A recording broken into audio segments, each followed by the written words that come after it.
everybody to another edition of Honor Among Men.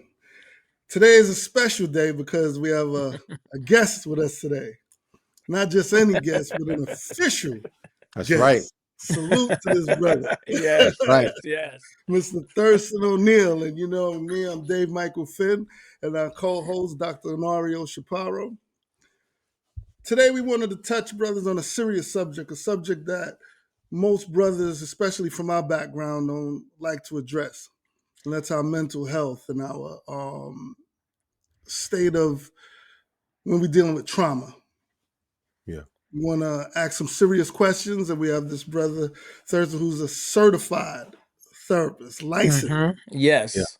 So we're not just talking from thin air. We have a professional with us today, to answer Yes, some of sir. these tough questions that we all are battling with.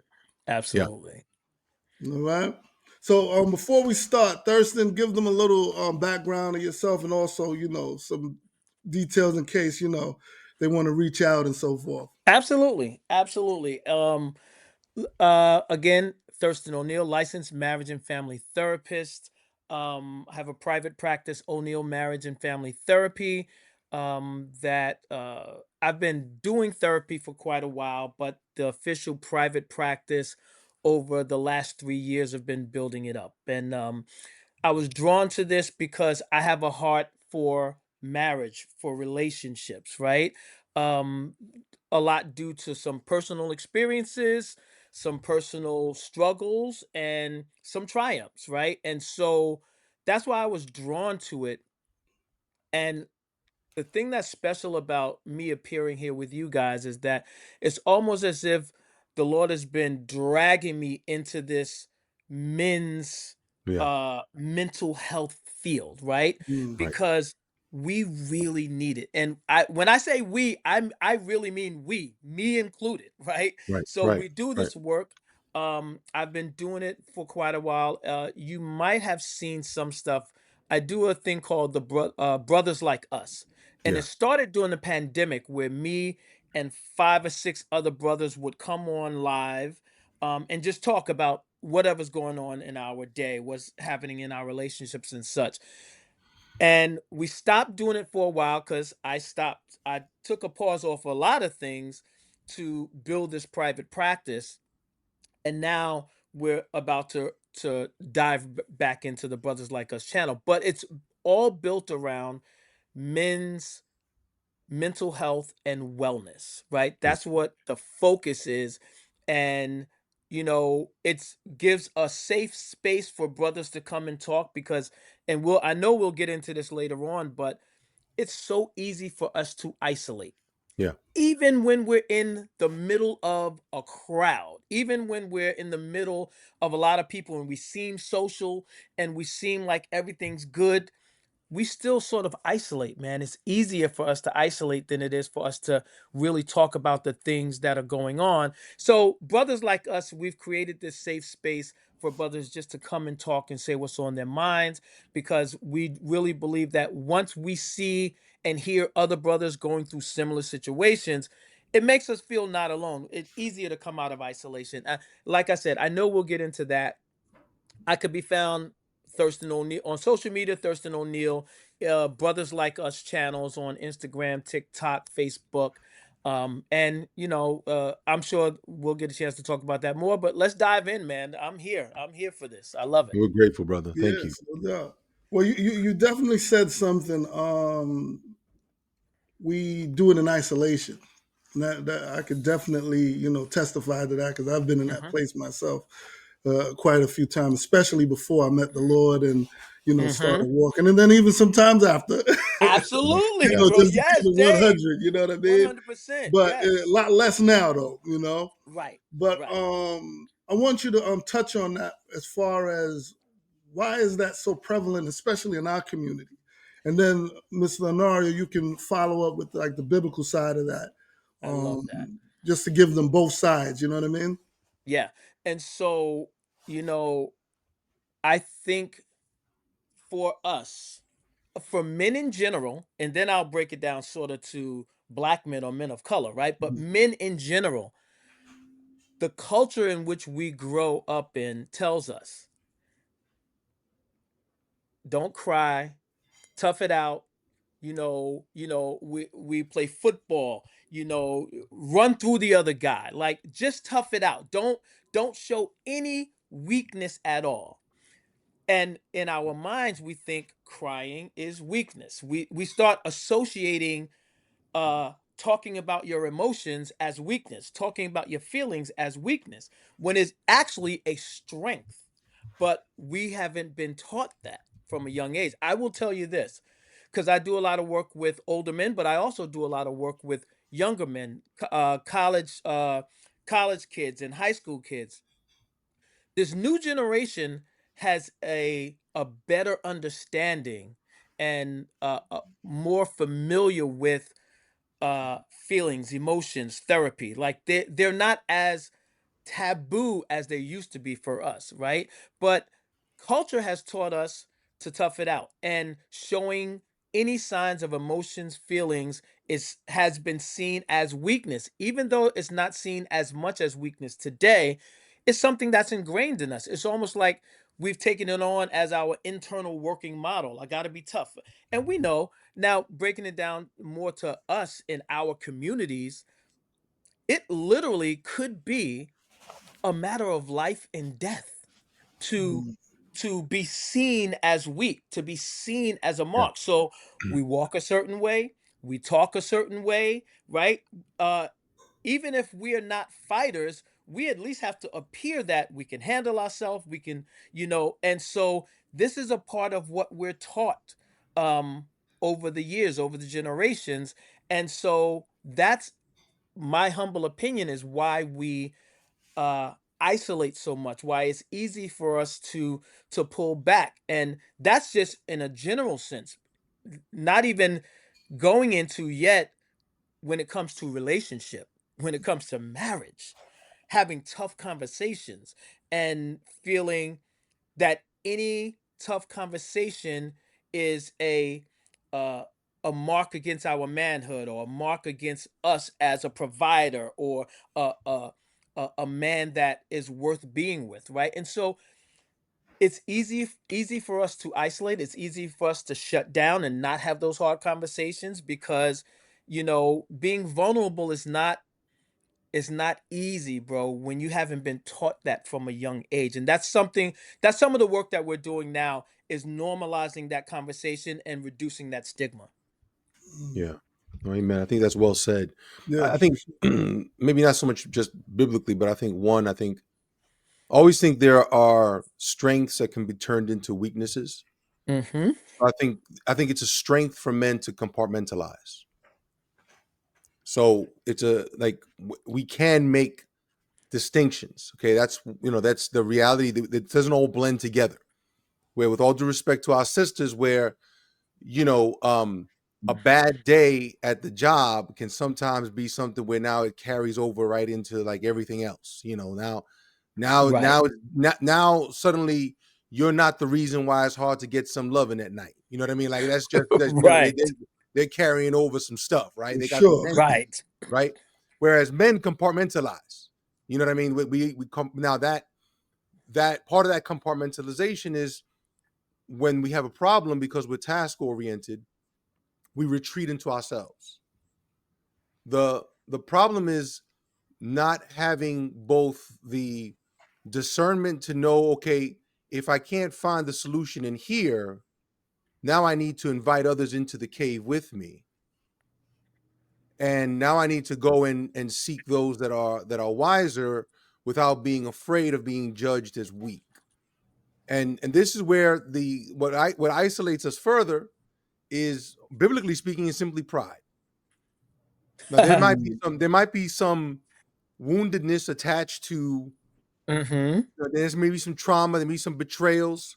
You know, I forget which. I think one famous sports athlete said, "I'll never be vulnerable with a woman because what? She'll throw stuff back in my face." And so it becomes where it's like, so those experiences can happen. But Yes. I think part of it ultimately, to summarize part of scripture, is pride is the strength of sin. And so we Mm. end up sinning against ourselves and continuing to perpetuate the sin in our own communities and over for our own good. Now, there's a proverb that says, there's Proverb 18:1. It says, whoever isolates himself seeks his own desire. He breaks out Mm. against all sound Mhm. judgment. So, and that sounds rough. You know what I mean? Like, I'm gonna let my brother Minister Thurston give y'all the hugs, but I'm gonna say, at the end of the day, I'm gonna let I'm gonna let him give y'all the hugs today. I don't And feel you like That's come I why I can. love with you, the Yeah, man. elbow. I love I'm you, just gonna bro. I love it. challenge it because I think sometimes what happens is we can turn our wounds into the cave they weren't meant to be. Our wounds can become a refuge, and so I think that we learn these things along the way. They get reinforced by all the people around us, all the other old cats walking in their pride. Because there's some cats that they'll die before they go to a doctor. They'll they'll Yep. they'll die before they admit that they got a problem until the problem explodes. And so often in my experience, and maybe not Thurston, but in my experience, just giving biblically based reflection, counseling, and trying to help people. So often, by the time a man comes to you for help in his marriage, it's literally too late. She's already walking out the door. Yep. Now, now, Yep. now, now, when Dr. Onorio come with the elbows. Now I gotta Hemming help the people brothers up. out, pick them up, and Put them in the chokehold. No, listen, and from a Thurston's here to different give all the brothers the love and the hug. I'm just like, listen, bruh. so I'm gonna listen. remind you. He's gonna remind you of the nice place God has for you. I'm gonna remind you of the hell you're creating for yourself. I understand that, but now I gotta shout out for my brothers because if not, I'm gonna hear it. Right. So basically, Mr. Onario, based on that, I agree with that because I'm from the word as well. However, I always have to show the other perspective Yeah, of the sure. brothers that not necessarily. So some of the brothers I counsel, it is true that we grew up a certain way, especially me. I grew up. My father wasn't around. All my older brothers is who really raised me. Mm. They were much older than me, so me and their kids are closer in age. So it was not like a sibling type of thing. It was more of an authoritative type of relationship with my older siblings. So I was raised that way. You get hurt on the basketball court or the football, you don't cry. You play through the pain, and no matter how hard it hurt, you keep a straight face. Don't let nobody see you, so forth. So that part is true. So now, when a brother grows up like that and he meets a woman now and he settles down and he's not used to being vulnerable. And then all of a sudden now, we know some of our women out there, not all, but some of our women out there can, when it gets to time to rumbling with the words, they're very sharp with it. And they can take some of the stuff that you might have said into Yeah, them in confidence absolutely. and vulnerable, and they come 100%. back and they swinging Yep. Yeah, Yep. and you just getting all hit up. And they're really good with their words, Dave. Very good. Yes. Listen, I've not seen none that can challenge them. I've not seen a man Right. that can challenge a woman Right. with words. But when that happens, the brother's now scarred. Now yeah, he's even more absolutely. reclusive Yeah, because he took a chance. Uh-huh. yeah, Yep. And it's yeah, like, once bitten, twice shy. yeah, So yeah. Yep. now, what do you say to that brother now when it comes time now for him to share again, and he really needs to share, but he has that in the back of his mind, like, man, this is probably going to be detrimental to me later on. Let me just hold this. Yeah, Dave, it happens all the time. Yeah. All the time. And so what I have found as I'm counseling men individually, as I'm counseling couples, I can definitely counsel the the woman in the relationship to better prepare a space for their spouse, their significant other to share. I do this a lot in premarital counseling, Mhm. right? Create a space for them to share. But also understanding that does not mean I'm telling her to shut up and not share what she needs to share, not say what she needs to say. But if you want a man that's going to be willing to share his feelings and emotions, you have to create that space for him. Now, for the man also, Pastor always talks about how to make your spouse a study. Study them, right? And part of that studying is understanding what was that man or that woman's um environment and experiences growing up. That Mm. tells you a lot about who they are. That tells you a lot about how to respond to them, how to interact with them, right? That doesn't mean you can't ever get upset, that you can't ever share what's on your mind, but when you learn your spouse, you learn how to interact with them, right? And so as they're coming in for counseling and we talk about communication style, conflict resolution style, right? It's important that we understand where our partner comes from, what's most effective, and sometimes that's through trial and error. You may think that you created the perfect environment. I'm going to take her out to dinner. I'm going to bring this thing up to her. I'm going to share with her. Um, and you may think that you've done it perfectly, and Right. it just doesn't work out the way that you planned. Does that mean that you don't try again? No. If you playing football, I had this coach in high school. I was a receiver. I hated that he just ran the ball all the time, ran the ball, ran the ball, ran the ball. But he would continue running the ball, different plays, running the ball. And I was like, well, I'm never going to touch the ball. Like, he doesn't throw the ball. But he knew what he was doing. He set the stage for the pass to be most effective when the time came. He didn't retreat and say, I'm never running the ball again. He kept trying different plays, different things. And that's what we need to do. Try something different, a different approach, but also learn how to communicate with that spouse, right? And so many of us, we get overwhelmed. Because women are very quick with their words. There's studies that show they use so many more words than men use, even at a Yeah. very young age, right? Yeah. So Yeah. how do we do that? I tell them, if you need to, if you need to put a pause on the conversation to gather your thoughts, that's okay. Don't get overwhelmed and just pull back.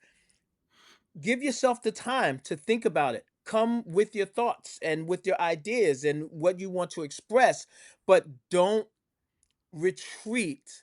And it does come boil down to a lot of pride, Dr. O, because we don't want to feel a certain way. Now, the reason I talk the way that I talk, I'm the youngest of 9 children. I have 6 older sisters, bro. I was Wow. spoiled rotten. I have 4 daughters. I have a wife. I had a mother. I was surrounded by strong women my entire life. And listen, I've heard it all. I've heard it all, right? But I think that prepared me to Right. be able to. Now, does that make me an expert? Absolutely not. But it did prepare me to better interact with my wife, even though my previous relationship was a disaster because I wasn't prepared. It was before I really embraced my relationship with Christ and knew how to run a household and be a leader and be a protector and be a provider. But so it took me time and I made mistakes. That's fine. But I had to learn that I couldn't retreat. And then I had to surround myself with other strong men that had a good idea about being a man and could kick me in the behind. Like Dr. Onorio said, if I needed to be hemmed up, I have brothers around me that were like, yo, bro, you tripping, you need to blah, blah, blah, blah, blah. But also I knew that they loved me. I knew that they Right. would stand up Right. for me whenever, and that was important for me. Right. So to answer your question, I know I went all around the block with it, but th- we as men have to be willing to be vulnerable, even when Mhm. we get sort of like that punch to the jaw. We still have to be willing to come back, because especially when you're married, because you have said, this is the woman I'm gonna be with for the rest of my life. We got to work it out. I used to tell my wife all the time, why are we walking around not talking to each other? We're wasting time. we're not Right. we're not divorcing, so what are we wasting time for? Let's work this thing out. Let's get over it. So Yeah. it's important that we're resilient, in Yeah. those situations. Yeah. No. And Mhm. and shout out to Pastor A.R. Bernard, who was Yeah. Hmm. make your wife a study. But Mhm. one of the things I would say is I think sometimes in our world for the past couple of decades, something I don't think has been greatly appreciated has been the fact that in resolving conflicts with men, there's always the threat of physical violence. Right. Mm. Yeah. So what happens with men is men would only go but so far. That's why in the hood, when I was hanging out with certain people, we didn't like the guy who talked a lot. Like none of the there were not very many That's of the unanimous. there were not very many of the G's that liked to talk like the guy who talked a lot. Mhm. And so there was also an understanding always of the threat of physical violence. So our words were very careful unless we were willing to cross the bridge of physical violence. Right. And I think the challenge is that with women when they cross certain thresholds, I think part of the challenge for a man is a man has to be able to understand what's happening inside of himself. Mhm. And for a lot of us, we have to know the distinction between being assertive and being aggressive. And a lot of times when a woman out of assertiveness comes across as aggressive, the response is to further retreat. Because and I'm being honest, most men, and especially most of the men are that I've ever dealt with are part of what I call the good guys. Mm. Mhm. They wanna live up to God's standards. They want to answer the call that's on their life. And being part of the good guys, intrinsically, I think you don't lay hands on a woman. Exactly. And Exactly. so there's a pullback. And so because I think the key thing is I think for a lot of men is they can't be bothered if it costs them their respect.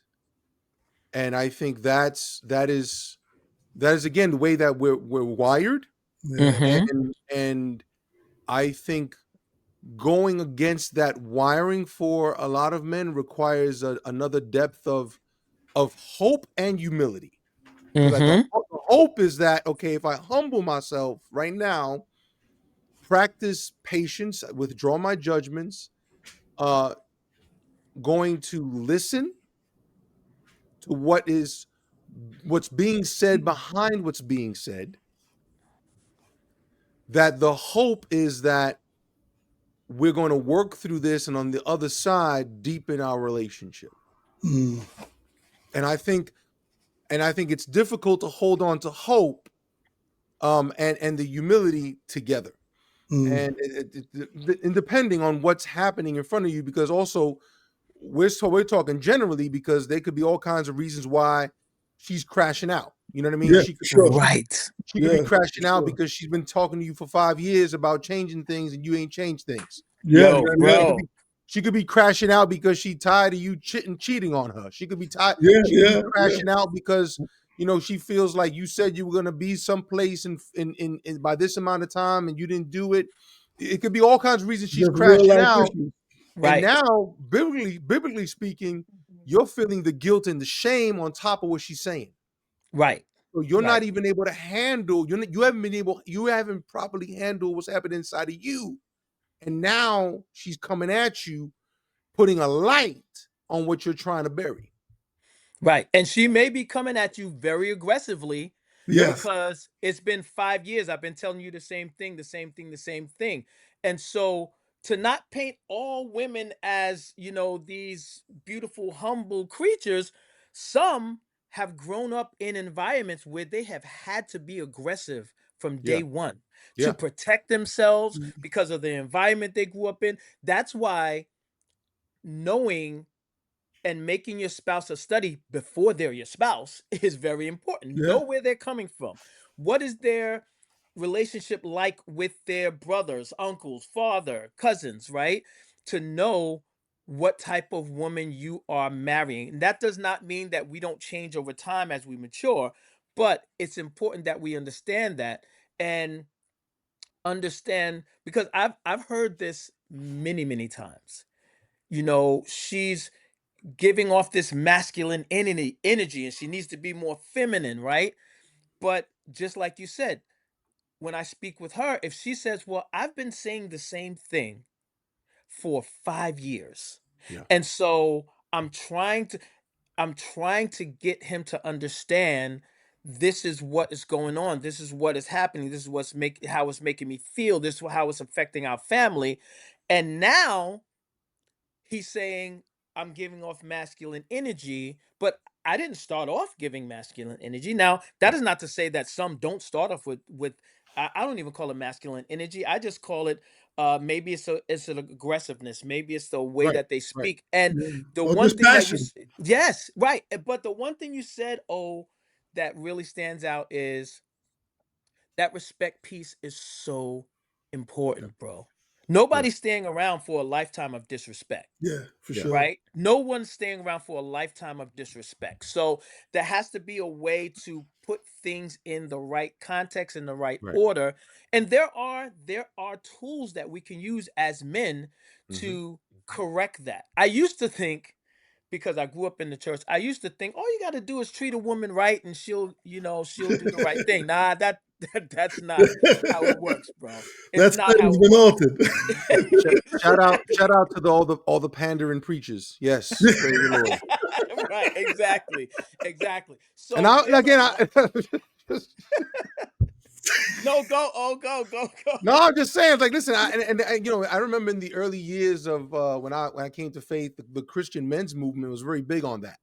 You know, Uh-huh. everything is the man's fault. Everything Yeah, rises and Yep. yeah, falls on yeah, yeah, yeah, leadership, and there's some truth to the principle. But at the end of the day, there's got to be a sense in which God is calling both of them to discipleship, yeah. Absolutely. and also Accountability. yeah, you know, now the only person we can control is ourselves. Yeah. That's it. You know what I mean? That's That's it. it. We only control ourselves, how we respond or react, and Yep. how we hold ourselves accountable. Right. Now I got a question now. Because like you, Thurston, you said you grew up around, you have a lot of sisters and, a lot of women. So with your experience, it might have been a little bit easier for you to understand women because you grew up around women. But now someone like that's in my situation, I got, all brothers and my one sister, she's much older, meaning her daughter and me is only 4 years apart.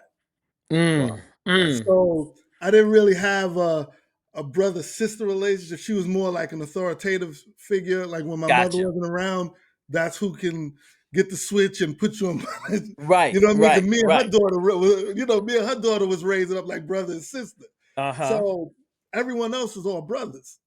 Right, I right, got three brothers, and so I didn't have a lot of experience with like the feminine side of understanding women because right. it was all brothers. You know what I mean? Yeah, yeah. So now, how do we reconcile that now when it comes to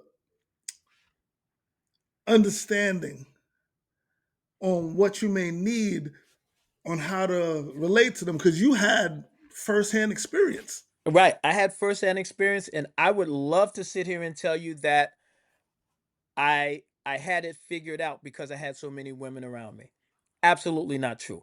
And my wife, Erica, will tell you that is absolutely not true because there were some growing pains, bro, because I came into relationships thinking I was it because that's all my sisters and my mother told me. You are Mm, perfect, Thurston. You are great. You're wonderful. And Mm, I took that in.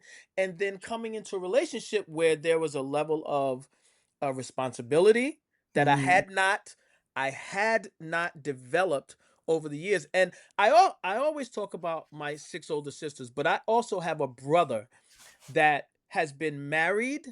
I think Drew told me I think they're coming up on like 50 years, 40, 50 wow. years, right? He's been Wow. married a long time, right?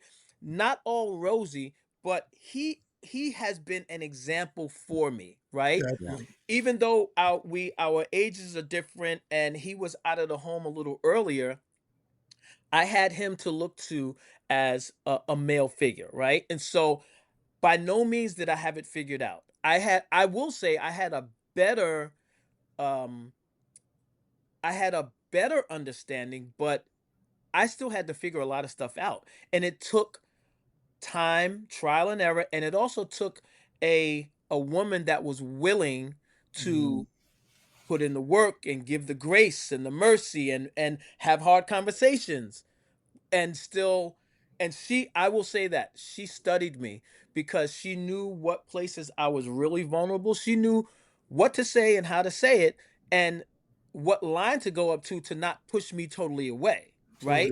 yeah. And so that is something that we all need to develop. And even in the way that I love her, the way that I appreciate and respect her, I had to learn also about my specific wife, right? But then overall, different relationships, different interactions of husbands and wives. As a therapist, having to learn how to help men and women to understand who their partner is and how to interact with them. So the biggest thing for me, like I think I said before, is trying to surround myself with other like-minded men, right? I while I don't throw anybody under the bus, I can't see myself being close friends with a habitual cheater, with Right. Right. someone that disregards their children. That's Mm, just that's just not the type of person I can be around, right? I saw a lot of that growing up. I surround myself with like-minded men. Perfect men, no, but like-minded. At least they're giving effort. They're giving um, effort to being the best man that they can be. Those are the type of men that I can speak into their lives. They can speak into my life, and we can grow together. Right. And that's been the biggest thing for me. mm, Who I surround myself with, what type of men I reach out to.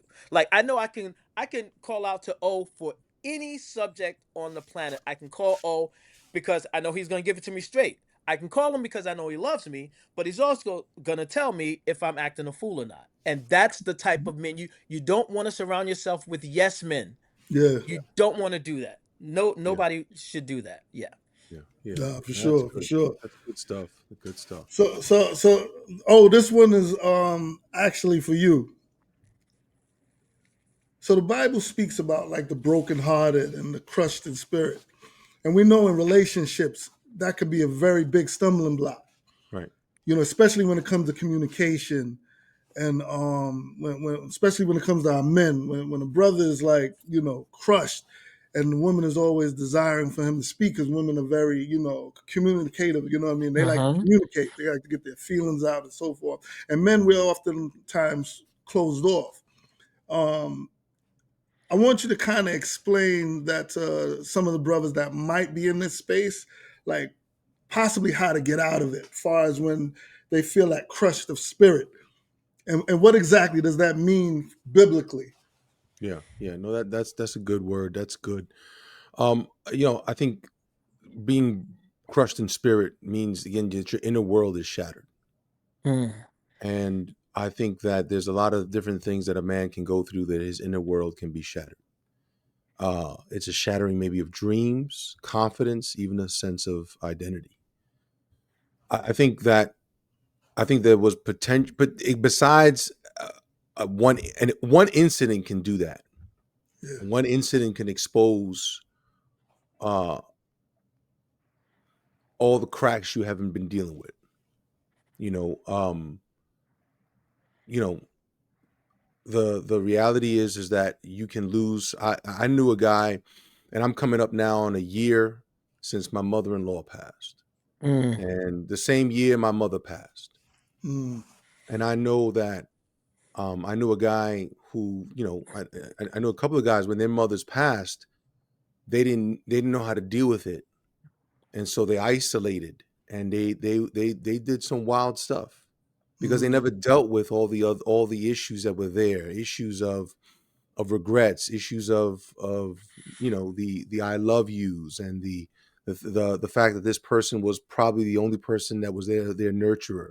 So there was this sense, okay, this person may know the Lord, but there are depths to our hearts that I think require us to be honest about. And I think again, because men are very good at compartmentalization, the problem with compartments is the old picture of that Titanic, right? The Titanic was the famous ship that would never be sunk, right? Made by men. And the theory was that if there was a hole in one part of the ship, a bulkhead would come up and stop the flood. The problem is that which should be obvious, that a hole in a ship is still a hole in the ship, and that eventually there's going to be a flooding and a sinking, and before it even sinks, it's going to crack. And they miss that, and as men, we miss that. And I think the thing that a man has to remember is, okay, one, God has designed you for a purpose, and now it's an opportunity to rediscover that purpose. The Word of God says that it's the glory of God to conceal a matter, it's the glory of kings to search matters out. Mm.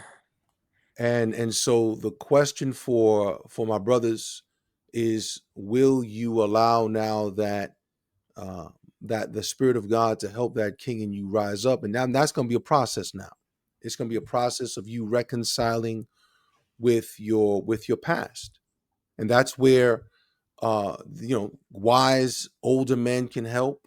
Your peers who are with you can help. But this is where, again, depending on what it is that you need to accomplish, you may need to go to find a licensed therapist to help you walk through it. Because I think what happens with us is you just want to have one solution. Like, I think, for instance, a man has to rediscover things he enjoys doing. Mm. A man has to really, I don't care what that is. I don't care if what you love doing is painting trains. You buy little train tracks and you paint them. Go back to doing that. Yeah. You love being on the basketball court. Go back to doing that. So I think men are action oriented. So go back to the actions that allow you to breathe in life. Gotcha. Go do those things, right? But that's just part of it. The other part of it is going to be potentially even getting with people that can help you see God in a different light, help you see your life in a different light. And so that, one of the reasons why a lot of men don't like going to therapy, I think, is because we don't see a point in talking about it. Mm-hmm. Yeah. And we don't like to be vulnerable. Yeah. Well, yeah, but that's where, for me, I think a lot of times, even with therapists, and if anybody therapists that are listening now, what I would say to them is, one of the ways to promote yourself to men is to offer men the hope that what you're going to give them are going to be skills in order to take them to the next level or to rise up. So I think if you just simply say, come talk about it, men are going to reject it. But if you ask a man, where do you want to be in 3 years? Where do you want to be in 5 years? And you listen to them and you say, okay, well, listen, what I can do for you over the next 6 months or whatever sessions you give me, I'm going to give you tools. I'm going to give you language. I'm going to give you an opportunity on how to reflect without wanting to bury yourself. I'm going to give you an opportunity for you to reflect so that without the desire to die. Gotcha. Right. Gotcha. I'm gonna help you confront your guilt and your shame in a way that you can build from it. You did well up to this point. Now you've hit a rock. Now you've hit this dark place. So and for some men, when we talk about a broken, shattered condition, you're looking at the what it may not be as bad as that, but what some people would call a dark night of the soul. Mm-hmm. Where the things that used to work before don't work anymore. Mm. And so now you're going to have to say, okay, well, what I do in this dark night, you got to trust light that's outside of you. That light, I believe, is in the scriptures, is in the Holy Spirit, a healthy, well-balanced church, a healthy order of men. But I also think, again, in the midst of that, the thing about counseling serves not just in the sense of you talking it out, but also in what's called spiritual direction. And Mm-hmm. spiritual direction is when you allow yourself to see your life and God in a different lens. Mm. That's just the starter, my brother. Yeah. Because it was a process a lot of times to get us into that dark night. It's going to be a process to come out of To it. get out. Absolutely. Trust that the key to the process is also being humble and having hope that maybe this part of your life is over. Yeah.